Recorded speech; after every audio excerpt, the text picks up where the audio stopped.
आज हमारी जो सिंथेसिस की सीरीज चल रही थी, जिस सीरीज में हमने सिंपल सेंटेंस कंप्लीट किया और उसी सीरीज को हम फिर कंटिन्यू करते हुए हमारा आज चलेगा कंपाउंड सेंटेंस।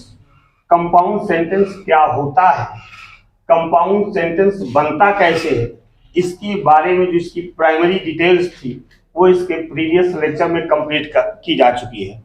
एक बार फिर हम आपको रिमाइंड करा देते हैं। कंपाउंड सेंटेंस वो सेंटेंस होते हैं जिसमें दो या दो से अधिक प्रिंसिपल क्लॉज होते हैं और उन दो या दो से अधिक प्रिंसिपल क्लॉज को हम एक कोऑर्डिनेटिंग कंजक्शन के द्वारा आपस में जोड़ते हैं। तो जोड़ने के बाद कंपाउंड सेंटेंस में हम कह सकते हैं कि हमारा एक प्रिंसिपल क्लॉज होता है और एक कोऑर्डिनेट क्लॉज होता है। इतना क्लियर हो गया। फिर उसके बाद हमने बताया था कंपाउंड सेंटेंस कितने प्रकार से बनाया जाता है। तो कंपाउंड सेंटेंस बनाने के हमने 4 रूल बताए थे। एक हमारा था, पहला कौन सा था, कुमुलेटिव कंजंक्शन। पहला हमारा क्या है, कुमुलेटिव कंजंक्शन।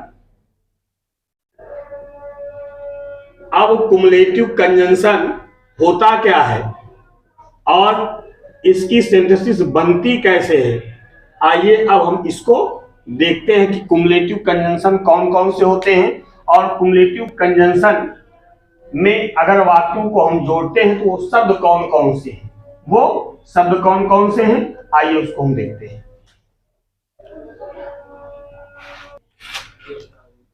अब आइए हम इसकी परिभाषा पढ़ते हैं और उसके बाद कुमुलेटिव कंजंक्शन में आपस में शब्दों को जोड़ने के लिए हम किन किन कंजंक्शन का प्रयोग करते हैं उनको देखते हैं और एग्जाम्पल समझते हैं। अभी भी एक बात फिर कहेंगे, अभी भी आप लोगों के पास जो भी बच्चे बोर्ड एग्जाम की तैयारी कर रहे हैं उनके पास इतना पर्याप्त समय है कि अगर वो एक टाइम टेबल बनाकर, आप लोग हो अगर एक सुनियोजित टाइम टेबल बना लो कि हमको हर सब्जेक्ट इतने समय से इतने समय तक पढ़ना है और कोई भी सब्जेक्ट, ये दिमाग में हरदम रखना कि कोई भी सब्जेक्ट ना ज्यादा महत्वपूर्ण है ना कम महत्वपूर्ण है। इवन आपका जो हिंदी है, हिंदी भी नंबर बढ़ाता है, हिंदी भी नंबर देता है, उससे भी हमारे परसेंटेज बढ़ते हैं। तो हिंदी को हमको अवॉइड नहीं करना, पूरी तरह हिंदी हमको आती नहीं पढ़ना ना। आप कोई विषय ज्यादा, जैसे आप साइंस स्कॉलर हो, मैथ्स फिजिक्स या केमिस्ट्री आप ज्यादा समय ले रहे हो, तो हिंदी को भी हमको रेगुलर चाहे हाफ आवर ही क्यों ना देना पड़े, लेकिन देना है। तो अभी पर्याप्त समय है आपके पास कि अगर मेहनत होगी तो बढ़िया नंबर आप लोग ला सकते हैं। तो चलिए अब हम कुमुलेटिव कंजंक्शन को देखते हैं। इसकी परिभाषा क्या, पहले समझिए। कहता कि ये वे वाक्य होते हैं जिसमें किसी एक व्यक्ति या किसी एक वस्तु के अलग अलग गुण होंगे या उसके अलग अलग दोष होंगे, उसके अलग अलग कार्यों का वर्णन किया या उसके अलग अलग कार्यों का वर्णन किया जाता है। तो ये हमारे कैसे कंजंक्शन कहलाते हैं, कुमुलेटिव कंजंक्शन कहलाते हैं। कैसे, कुमुलेटिव कंजंक्शन कहलाते हैं। इनको जोड़ते समय निम्न कोऑर्डिनेटिंग कंजंक्शन का प्रयोग करते हैं। अब जोड़ते समय वो कंजंक्शन हमारे कौन कौन से हैं, वो कंजंक्शन हमारे ये है। पहला क्या है, एंड। एंड मीन्स और। दूसरा क्या है, not only dot dot dot but also, मतलब न केवल बल्कि। नेक्स्ट है हमारा एज वेल एज, मीन्स साथ ही साथ। अगला बोथ एंड, दोनों और, दोनों डॉट डॉट डॉट और। अब हमारी ये एग्जांपल दी हुई, पहला एग्जांपल है कि ही finished his breakfast, he went for a walk. हम शुरुआत से कहते आ रहे हैं, जब से हमने सिंथेसिस स्टार्ट किया है, कि सिंथेसिस बनाते समय सबसे पहले हमको क्या करना है, वाक्य का हिंदी में अर्थ निकालना है और उसके बाद जो भी हमारे पास दिया हो उसके हिसाब से उसको जोड़ करके वाक्य को अपने आप बनाइए पहले, फिर उसके बाद आप लिख दीजिए। कहता ही फिनिश्ड हिज ब्रेकफास्ट, ही फिनिश्ड, तो वाक्य हमारा है कि ही finished his breakfast, he went for a walk. उसने अपना सुबह का नाश्ता क्या किया, ले लिया, समाप्त कर दिया। और फिर he went for a walk, वो कहां चला गया, टहलने के लिए चला गया। तो अब इसको देखो, कहता ही फिनिश्ड हिज ब्रेकफास्ट, उसने अपना सुबह का नाश्ता किया, वह टहलने चला गया। तो हम ये हमारे जो कंजंक्शन दिए हुए हैं इसमें से क्या लगा दें, बताइए जल्दी बताओ। एंड, शाबाश। हम कह सकते हैं इसको कि ही फिनिश्ड हिज ब्रेकफास्ट। कितना हुआ? अब हमने इस वाक्य और इस वाक्य को काहे जोड़ा? एंड से क्या लगा दिया? एंड लगा दो। ही finished his breakfast and he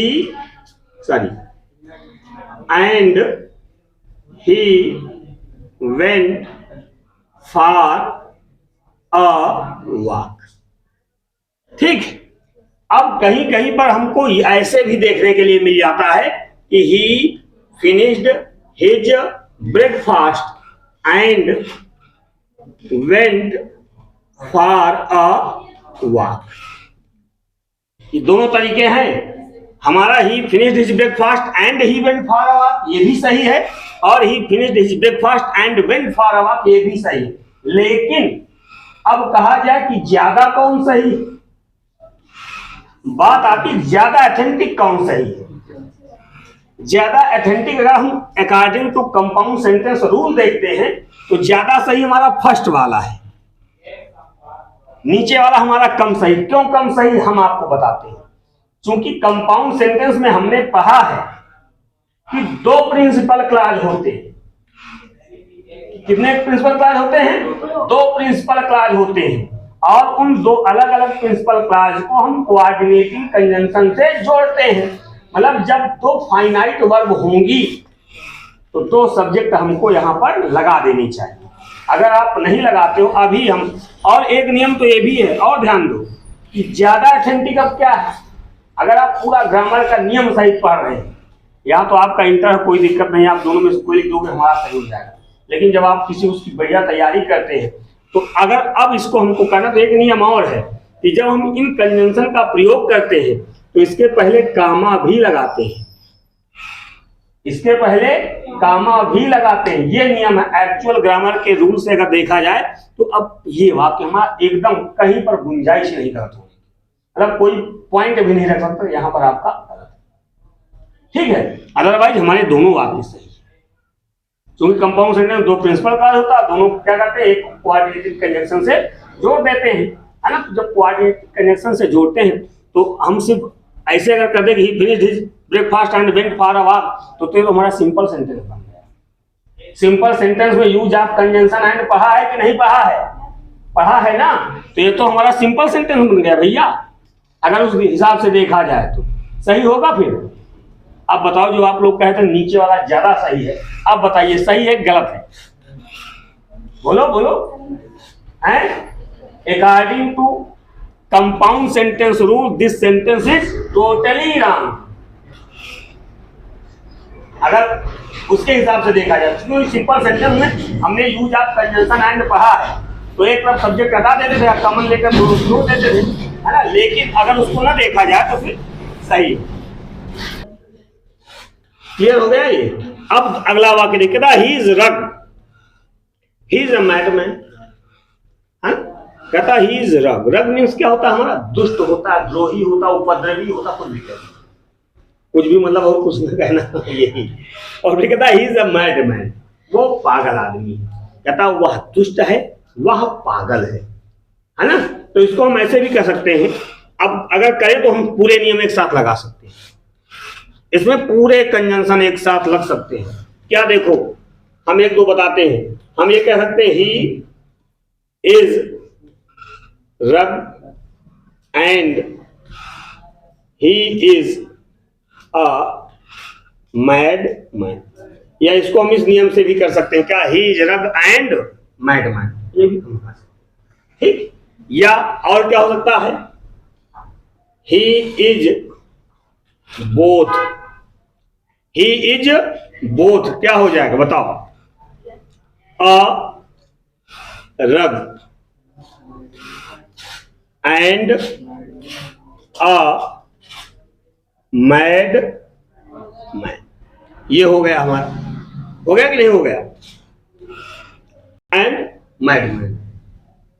ठीक। या इसको हम ये भी कह सकते हैं कि ही इज नॉट ओनली रग बट ऑल्सो अ मैडमैन, ये भी कह सकते हैं। या इसको हम ये भी कह सकते हैं ही इज क्या, बोथ, ये किया बोथ से, हाँ ही इज बोथ अ रग एंड अ मैडमैन। चाहे जैसे आप कर दीजिए, आपका पूरे तरीके से सही हो जाए। ठीक, क्लियर हुआ। अगला वाक्य ही was find, he was expelled, कहता उस पर जुर्माना किया गया, और ही वाज एक्सपेल्ड, उसको निकाल दिया। एक्सपेल्ड मतलब निष्कासित करना। तो हम क्या कह सकते हैं, he was both, he was both क्या क्या, फाइंड एंड एक्सपेल्ड, EXPELLED। या इसको हम ये भी कह सकते हैं क्या, he was both find and he was expelled, ये भी हमारा होगा। ठीक है। या हम और किस तरीके से बन सकता है, ये ऐसे भी बन सकता है, ही वाज, कहता he was not only fined but also, he was expel कर दो या एक्सपेल्ड कर दो।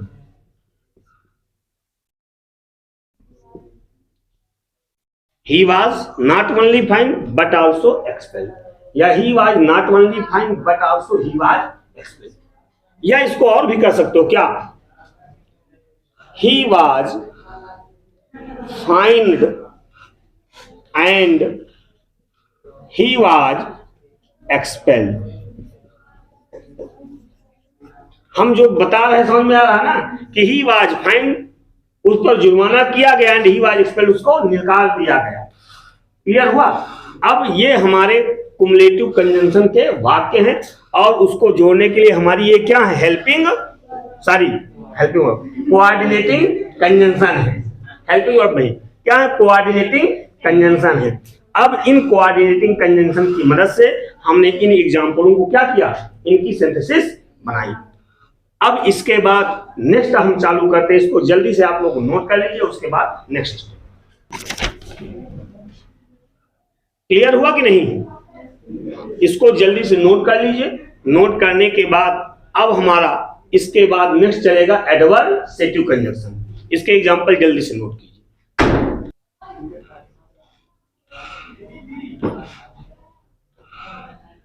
अब देखिए कंपाउंड सेंटेंस में पहले हमने पढ़ा कुमुलेटिव कंजंक्शन, अब हमारा कौन सा है, एडवर्सेटिव कंजंक्शन।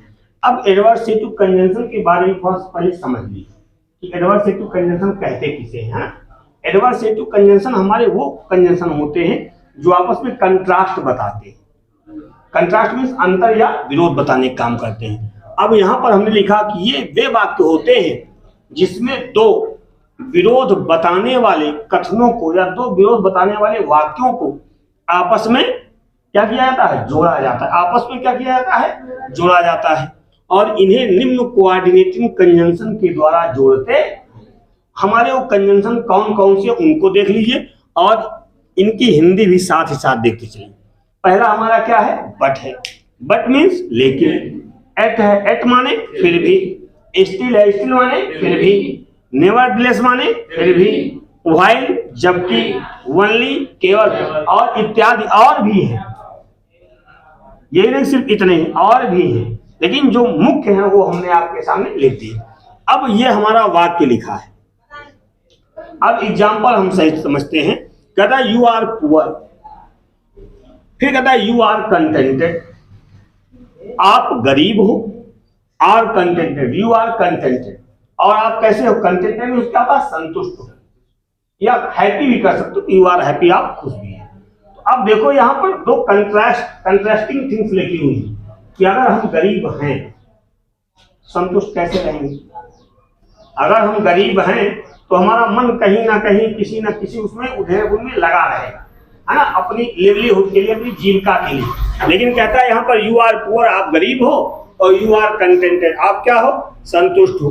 तो आपस में सेंटेंस पढ़ने पर आपस में कंट्रास्टिंग आ रही कि नहीं आ रही, अंतर या विरोध प्रकट हो रहा कि नहीं हो रहा।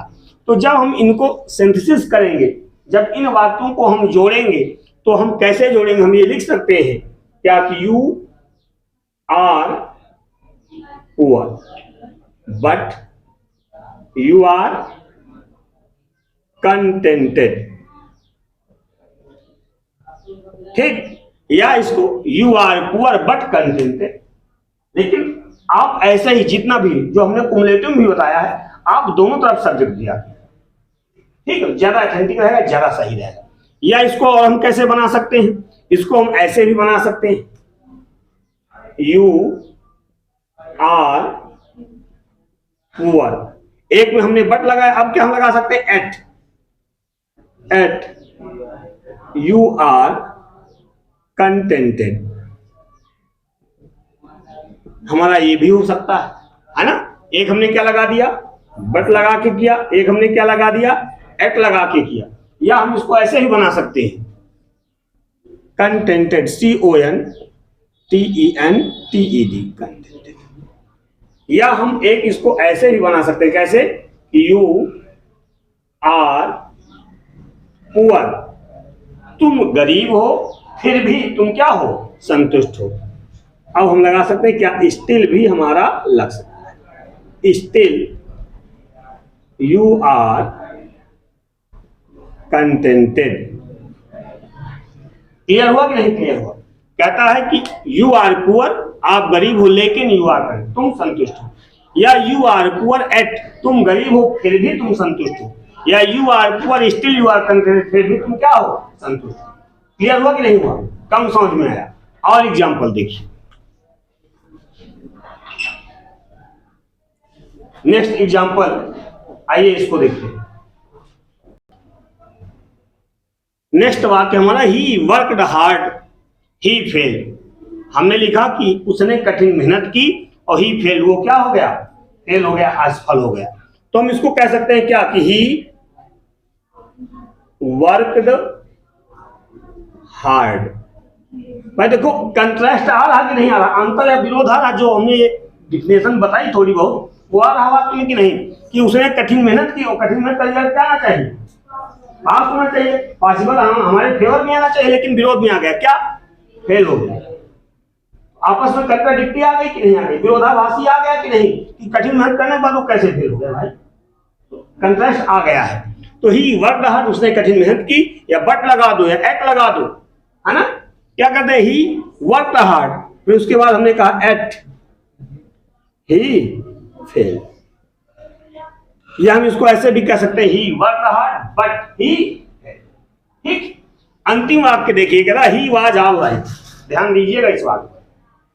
कहता वह बिल्कुल ठीक है, वह बिल्कुल ठीक है। फिर कहता ही वाज फैटिज्ड, और वो क्या है? फैटिज्ड माने थका हुआ है। अब जैसे हमसे कोई कहे कि हम बिल्कुल ठीक हैं, या तो हम थके हुए होंगे तो ठीक नहीं होंगे, और ठीक है तो थके हुए नहीं होंगे। आ रहा है ना? कंट्रास्टिंग आ रही है कि नहीं? कंट्रास्ट आ रहा कि नहीं आ रहा? एडवर्सेटिव कंप्लीट हो रहा है कि नहीं अर्थ निकालने पर? तो कहता कि ही वाज ऑल राइट। अब आप लोग बताओ ये क्या लगा दिया जाए? हमारा हो जाएगा ही वाज ऑल राइट, वह बिल्कुल ठीक है। ओनली ही वाज फैटिज्ड, वो केवल क्या है? थका हुआ, नहीं तो बिल्कुल ठीक है। तो हमारा हो जाएगा ही